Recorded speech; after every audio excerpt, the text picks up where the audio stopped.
Bulletin sponsor में Swastik multi speciality hospital Jabalpur. Jammu Kashmir की पूर्व मुख्यमंत्री महबूबा मुफ्ती की बेटी इल्तिजा मुफ्ती के हिंदुत्व को बीमारी बताने वाले विवादित बयान से हिंदू संगठनों और साधु संतों में भारी आक्रोश व्याप्त है। इसी कड़ी में आज मध्य प्रदेश गोपालन एवं पशु संवर्धन बोर्ड के पूर्व उपाध्यक्ष महामंडलेश्वर स्वामी अखिलेश्वरानंद गिरी महाराज ने विवादित बयान का पलटवार किया है, जहां महामंडलेश्वर स्वामी अखिलेश्वरानंद ने इस्लाम को बहुत बड़ी बीमारी बताया। बेअक्ली की बात करते हैं, पथ और न धर्म का उन्हें ज्ञान, न संस्कृति का उन्हें ज्ञान, न सभ्यता का उन्हें ज्ञान, न उनका कोई अध्ययन। बयान के प्रतिशोध में अगर कोई हिंदुत्व को बीमारी कह रहा है तो मैं उसके जवाब में कहना चाहूंगा, तुम जिस मत पंथ मजहब के अनुयायी हो वो इस्लाम ही हमारे राष्ट्र के लिए बहुत बड़ी बीमारी है और इस बीमारी ने हमें बहुत बड़ा खामियाजा भुगतने के लिए विवश किया है। आज सारे विश्व में पूरी दुनिया में इस्लाम के अनुयायी भगाए जा रहे हैं, खदेड़े जा रहे हैं। कई देशों ने तो इस्लाम के प्रचार प्रसार पर ही प्रतिबंध लगा रखा है, मस्जिदों पर प्रतिबंध लगा रखा है, और तुम हिंदुत्व को बीमारी बता रहे हो, जबकि हिंदुत्व आधारित जीवन शैली पूरी दुनिया में स्वीकार की जा रही है। तो मुझे याद है मैं लंदन के प्रवास में था और उस समय लंदन की महारानी जो वर्तमान में है, उन्होंने भारतीय यूथ को बुलाकर कहा था, एक तो ये लोग गलत बयानी करते हैं, बेअक्ली की बात करते हैं, न धर्म का उन्हें ज्ञान, न संस्कृति का उन्हें ज्ञान, न सभ्यता का उन्हें ज्ञान, न उनका कोई अध्ययन।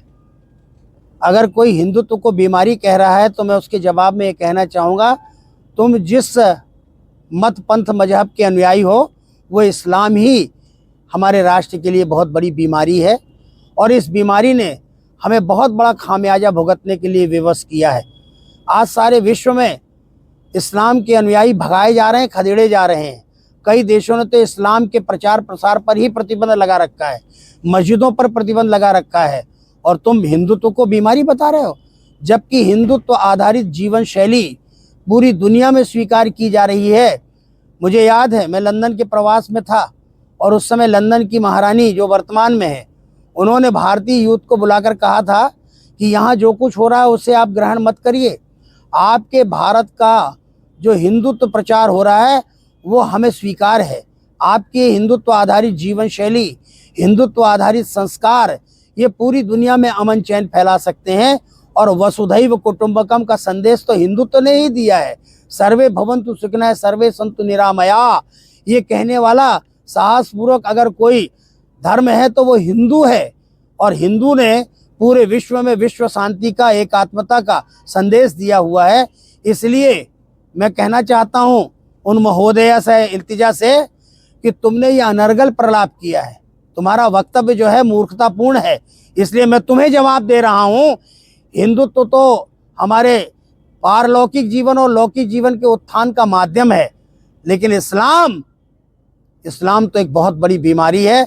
इसलिए इस बीमारी को खत्म करने का अभियान अब चालू होगा तुम्हारे इस बयान के प्रतिशोध में। अभी भी समय है, तुम चाहो तो माफ़ी मांग सकती हो, हम तुम्हें माफ़ कर सकते हैं। तुम ये कह सकती हो कि अज्ञानतावश, प्रमादवश, असावधानीवश, या हमें जानकारी नहीं, अपनी जानकारी के अभाव में हमने ऐसा कह दिया है। हिंदुत्व को बीमारी बताने वाली तुम स्वयं एक बहुत बड़ी बीमारी हो, और तुम्हारे अनुयायी या तुम्हारे इस्लाम के मानने वाले बहुत बड़े बीमार लोग हैं जो कुछ भी नहीं समझ पाते, और इसलिए वो हमें धर्म की बात कहेंगे। अरे धर्म सनातन है, और आज सनातन धर्म का प्रचार प्रसार भारतवर्ष में, पूरी दुनिया में हिंदुत्व के आधार पर हम लोग कर रहे हैं, क्योंकि हम अहिंसा में विश्वास रखने वाले लोग हैं, हम दया में विश्वास रखने वाले लोग हैं, हम करुणा में, मैत्री में विश्वास रखने वाले लोग हैं। इसलिए हमारे इन जीवन